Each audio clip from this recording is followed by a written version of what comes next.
Hello అండి. Subscribe చేసుకోండి.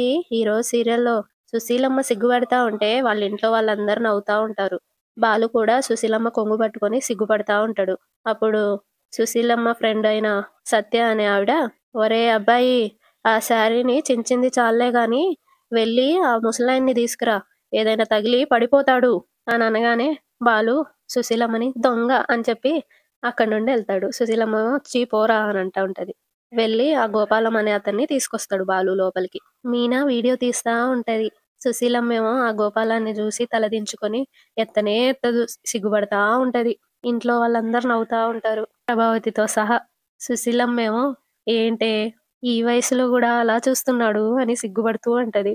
సత్య అనే ఆవిడ సిగ్గులేనోడు కదా అనంటది. అప్పుడు ఆ గోపాలం సుశీల అని అనగానే సుశీలమ్మ బావున్నావా గోపాలం అని అడుగుతది. సత్య ఏమో చూసుకోవయ్యా, బాగా చూసుకో, కళ్ళారా చూసుకో అని అనగానే గోపాలం అనే అతను అబ్బా అలా అనకే, సుశీల చిన్నబుచ్చుకుంటుంది అని అనగానే సుశీలమ్మ ఇంకా సిగ్గుపడతా ఉంటది. సుశీలమ్మ ఫ్రెండ్ అయిన భాగ్య అనే ఆవిడ అబ్బో ఎంత ప్రేమ ఒలకపోస్తున్నాడో, పళ్ళూడే వయసొచ్చినా సుశీలను మర్చిపోలేదన్నమాట అని నవ్వుతూ అంటది.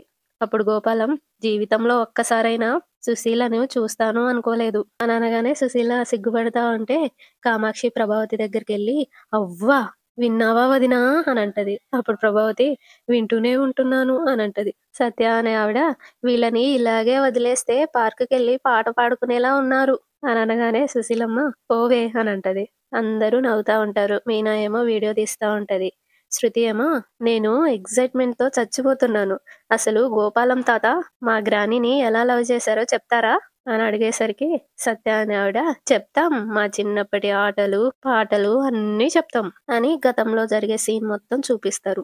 గుర్తుకొస్తున్నాయే అనే పాట పెడతారు. ఆ నలుగురు కాలువలో ఆడుకున్నవి, పప్పాయ కోసుకున్నవి, దొంగతనంగా పండ్లు కోసుకున్నవి, మట్టి బొమ్మలు చేసి ఆడుకున్నవి, రేగ్గాయలు కోసుకున్నవి, ఆడుకున్నవి అన్నీ చూపిస్తారు. తరువాత సుశీలమ్మ చెప్తా ఉంటది.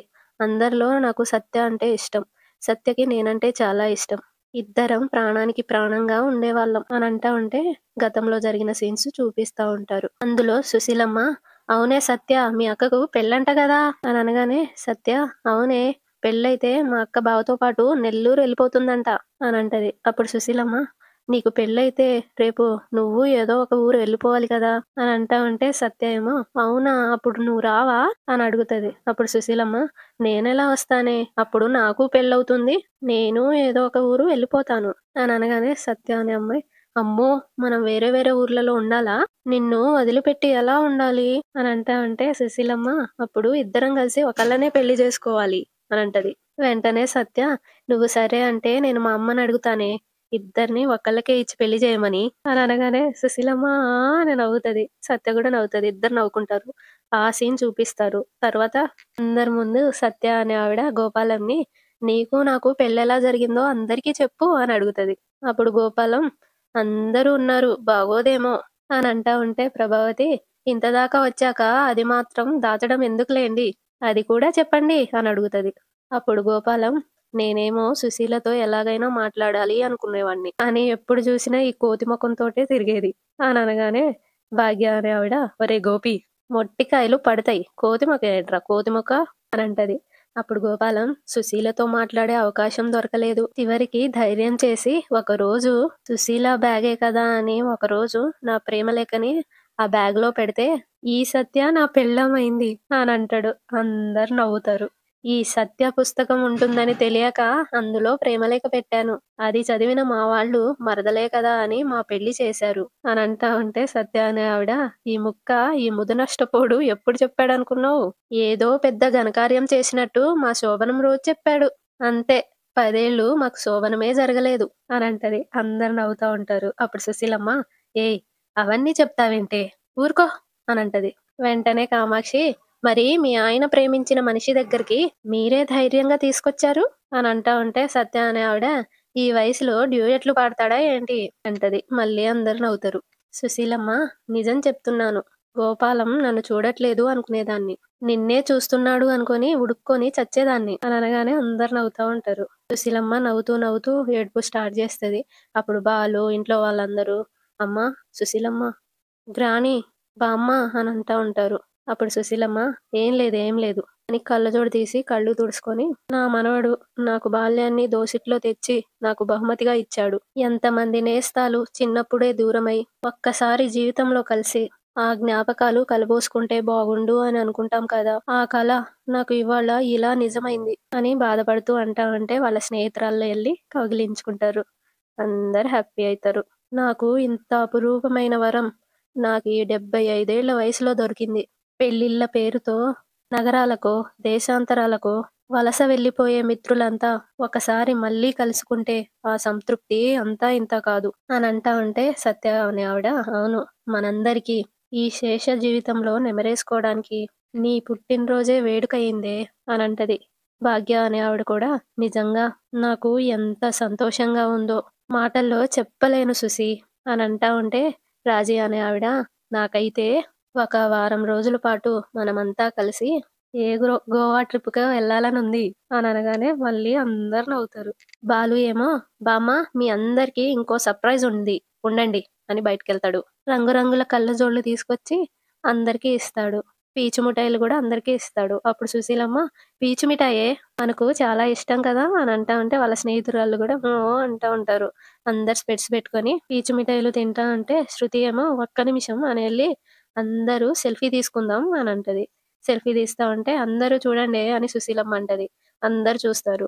శృతి సెల్ఫీలు తీసుకుంటది. తరువాత అందరూ కేక్ కటింగ్ దగ్గరికెళ్తారు. సుశీలమ్మ టేబుల్ దగ్గరికెళ్ళి ఒరేయ్ సత్యం రారా అని పిలుస్తది. సత్యం ఎళ్లి పక్కన నిలబడతాడు. ప్రభావతి ఏమో ఉడుక్కుంటూ కామాక్షితో, చూసావా కొడుకుని పిలుచుకుంది గాని నన్ను పిలిచిందా అని అంటా ఉంటే కామాక్షి, అవును నిన్ను గంజిలో ఈగలా, పానకంలో పుడకలా, చెప్పులో రాయిలా, చెవిలో జోరిగలా, పంటి కింద పడ్డ రాయిలా తీసి పారేస్తుంది మీ అత్త అని అనగానే ప్రభావతి, ఇన్ని రకాలుగా వర్ణించక్కర్లేదు.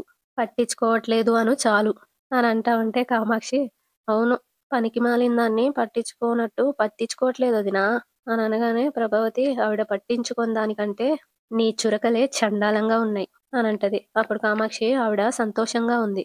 మొహం మాడ్చుకొని దాన్ని చెడగొట్టుకో అని అనగానే ప్రభావతి, నేనేమన్నా బయటకంటున్నానా? నీతోనేగా అంటున్నాను అని అనగానే కామాక్షి అని అంటది. ఇటు మనోజ్ ఏమో రోహిణి చెవులలో, వీడు ఏ గిఫ్టు ఇవ్వడు అనుకున్నాను. కానీ బామ్మకి ఇంత ఇష్టమైన పని చేస్తాడని కల్లో కూడా ఊహించలేదు అని అంటా ఉంటే రోహిణి, అవును నేను కూడా ఎక్స్‌పెక్ట్ జేయలేదు. బయటకెళ్తే ట్రిప్‌కెళ్ళాడనుకున్నా కానీ ఇలాంటి ట్రిక్ ప్లే చేస్తాడని అనుకోలేదు అని అనగానే మనోజ్, అంటే బామ్మ ఆ బాలుగాడికే ఆ స్పెషల్ గిఫ్ట్ ఇస్తుందంటావా అని అనగానే రోహిణి, ఏమో అర్థం కావడం లేదు అని అంటది. శృతి ఏమో, గ్రాని కానివ్వండి కేక్ కట్ చేయండి అని క్యాండిల్ వెలిగిస్తది. గ్రాని కమాన్ ఊదండి అని షాక్ ఇస్తది. సుశీలమ్మ ఊది కేక్ కట్ చేస్తా ఉంటే అందరూ హ్యాపీ బర్త్‌డే టు యూ అని పాడుతా ఉంటారు. సుశీలమ్మ ఫస్ట్ సత్యానికి తినిపిస్తది. సత్యమేమో సుశీలమ్మకి తినిపిస్తాడు. తరువాత సుశీలమ్మ ప్రభావతిని గమనించి అలిగిందేమో అనుకోని, నా కోడలు ప్రభావతి ఈ వయసులో గూడా ఎంత అందంగా ఉందో చూసారా అని వాళ్ళ స్నేహితురాలతో అంటది. అది విని ప్రభావతి సంతోషంతో ఉప్పొంగిపోతది. సుశీలమ్మేమో, పైగా నా కోడలు భరతనాట్యం స్కూల్ నడుపుతోంది అని వాళ్ళ స్నేహితురాళ్ళతో అంటా ఉంటే, కామాక్షి ఏమో ఆ స్కూల్ కోసం నా ఇల్లే ఇచ్చాను అని అంటది. సుశీలమ్మేమో, నా కోసం టీవీ కూడా కొనిపెట్టింది అని అంటా ఉంటే ప్రభావతి నవ్వుతా ఉంటది. కామాక్షి ఏమో, నేనే మోసుకొచ్చాను అని అంటది. సుశీలమ్మ, భర్త ఏం సంపాదించుకొచ్చినా, భార్య గుణవంతురాలు కాకపోయినా, ఇల్లు చక్కదిద్దుకునేది కాకపోయినా ఆ సంసారం చట్టుబండలే అవుతుంది. కానీ నా కోడలు ముగ్గురు కొడుకుల్ని, ముగ్గురు కోడల్ని ఒక తాటి మీద నడిపిస్తుంది అని అనగానే అందరు చప్పట్లు కొడతారు. ప్రభావతి ఆనందంతో పొంగిపోతా ఉంటది. బాలు చూస్తా ఉంటాడు వెరైటీగా ప్రభావతిని. సుశీలమ్మ, రా అమ్మా రా అని అనగానే సత్యం, రా ప్రభా అని అంటాడు. సుశీలమ్మకు కేక్ తినిపిస్తది. సుశీలమ్మ ప్రభావతికి కేక్ తినిపిస్తది. తర్వాత ప్రభావతి సుశీలమ్మని కౌగిలించుకొని నుదిటిన ముద్దు పెట్టి, మీరు నిండు నూరేళ్లు ఇలాగే సంతోషంగా ఉండాలి అని అంటది. అప్పుడు కామాక్షి తనలో తాను పొగిడింది గదా పొంగిపోయింది. అల్ప సంతోషి ఎంత నోరు పెద్దదైనా బోలా మనిషే అని అనుకుంటది. గోపాలం మెల్లిగా సుశీలమ్మ దగ్గరికెళ్తాడు. అప్పుడు బాలు, తప్పిపోయిన పెళ్ళికొడుకు కేక్ కోసం ముందుకొచ్చాడు బామ్మ, పాపం తినిపిచ్చు అని అంటా ఉంటే సుశీలమ్మ, ఛీ పోరా అని సిగ్గుపడతా ఉంటది తలదించుకొని. సత్య అనే ఆవిడ, పాపం తినిపిచ్చవే పోయేదాకా మురిసిపోతూనే ఉంటాడు ముసలాడు, తినిపిచ్చు అని అనగానే ఇంట్లో వాళ్ళందరూ తినిపిచ్చు, తినిపిచ్చు, తినిపిచ్చమ్మమ్మా అని అంటా ఉంటారు. సుశీలమ్మ సిగ్గుపడుతూ తినిపిస్తది. గోపాలం గూడా సుశీలమ్మకి తినిపిస్తాడు. ఇంట్లో వాళ్ళందరూ చప్పట్లు కొడతా ఉంటారు. గోపాలం అనే అతను చాలు ఈ జన్మకి ఇది చాలు అని చేతులు 2 పైకెత్తి గట్టిగా అంటాడు. సత్య ఏమో ఇప్పటికైనా ఆ వెలితి తీరిందా నీకు? ఇంకా సంతోషంగా ఉండు. సరేనా? వినబడిందా? అని అనగానే గోపాలం ఆ! ఆ! అని అంటా ఉంటాడు. శృతి ఏమో సత్యంగ్రాని ఇదంతా మీకు తప్పుగా అనిపించడం లేదా? అని అడుగుతది. సత్య అనే ఆవిడ ఇందులో తప్పేముంది? ఈ వయసులో నా కాపురం ఏమైపోతుందో అనే భయం లేదు కదా! పైగా ఏ మనిషికైనా చిన్నప్పుడు ఎవరో ఒకళ్ళు నచ్చుతారు. మొహమాటం వల్లో, భయం వల్లో ఆ మాట అప్పుడు చెప్పలేకపోతారు. మా ముసలాయన కూడా అలాగే భయపడి చెప్పలేకపోయారు. కానీ మనసులో ఆ వెలతి అలాగే ఉండిపోతుంది కదా! ఇన్నేళ్లకు ఈ మనవడు మా సుశీలమ్మ మనసులో ఉన్న వెలితి పూడ్చడానికి మమ్మల్నందరినీ తీసుకొచ్చి ఆ వెలితి పూర్తి చేశాడు. అలాగే మా ఆయన మనసులో ఉన్న ఆ చిన్న వెలితిని కూడా పూడ్చడానికి నేను ఆయన మనసులో దాచుకున్న ప్రేమ గురించి సుశీలతో చెప్పాను. ఇప్పుడు అందరికీ ఇది ఒక అందమైన అనుభూతిలా మిగిలిపోతుంది అని అంటది. అప్పుడు అందరు క్లాప్స్ కొడతారు. బాలు ఇలా రా అని పిలుస్తది సుశీలమ్మ. బాలు వెళ్తాడు. కేక్ పెడతది. సుశీలమ్మ కూడా తింటది. బాలు తినిపిస్తాడు. తర్వాత మీనాని పిలుస్తది. మీనాకి కేక్ ముక్క పెడతది. మీనా కూడా సుశీలమ్మకి తినిపిస్తది. తర్వాత మనోజ్‌ని పిలుస్తది. తినిపిస్తది. మనోజ్ కూడా తినిపిస్తాడు. తర్వాత రోహిణిని పిలుస్తది. ఇద్దరు తినిపించుకుంటారు. తర్వాత రవిని పిలుస్తది. రవి తినిపించేశాక శృతిని పిలుస్తది. శృతికి కూడా తినిపిస్తది. తర్వాత మౌనికని పిలుస్తది. తినిపిస్తది. మౌనిక కూడా సుశీలమ్మకి తినిపిస్తది. సుశీలమ్మ ఇది నా ఒక్కగానొక్క మనవరాలు. కోటీశ్వరుడి కొడుకు కోరి చేసుకున్నాడు. వీళ్ళాయన ఒక్కరోజు కూడా దీన్నొదిలి ఉండలేడు అని అంటా ఉంటే మౌనిక మీనాకెళ్ళి చూస్తది. మీనా ఏమో మౌనికకెళ్ళి చూస్తది. భాగ్య అనే ఆవిడ అదృష్టవంతురాలు. మీ మనవరాలు అని అంటది. రాజీ ఏమో నిజంగా మీ కుటుంబం చూస్తుంటే ముచ్చటేస్తుంది సుసి. కొడుకు, కోడళ్ళు, మనవళ్ళు, మనవరాళ్ళు అందరూ ఉన్న పండంటి సంసారం. మా పిల్లలు ఉన్నారు. ఒకడు అమెరికాలో, ఇంకొకడు ఆస్ట్రేలియాలో.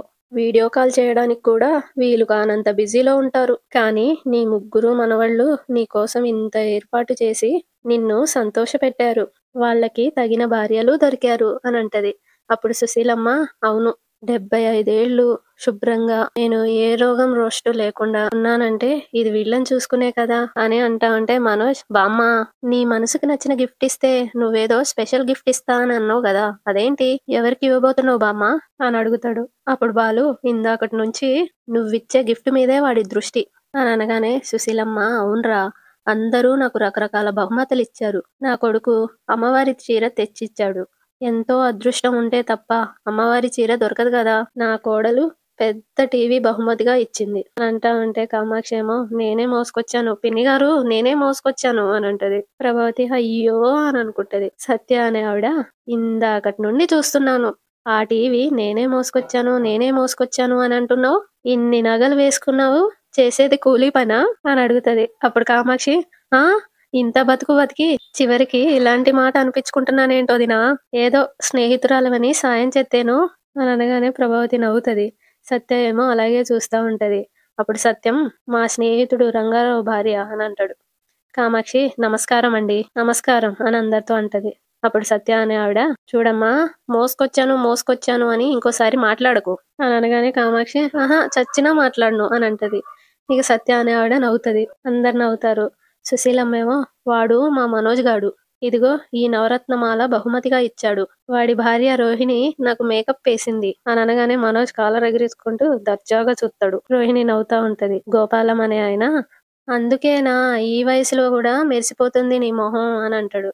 అప్పుడు సుశీలమ్మ పో గోపాలం అని అనేసి ఇప్పుడు మేము తిన్న ఈ కేక్ ఉంది చూడండి నా చిన్న మనవడు రవి స్వయంగా చేశాడు అని అంటా అంటే రవి షుగర్ ఉన్న వాళ్ళు కూడా తినొచ్చు. పైగా ఈ కేకు మా రెస్టారెంట్ లో ఇంట్రడ్యూస్ చేయబోతున్నాం.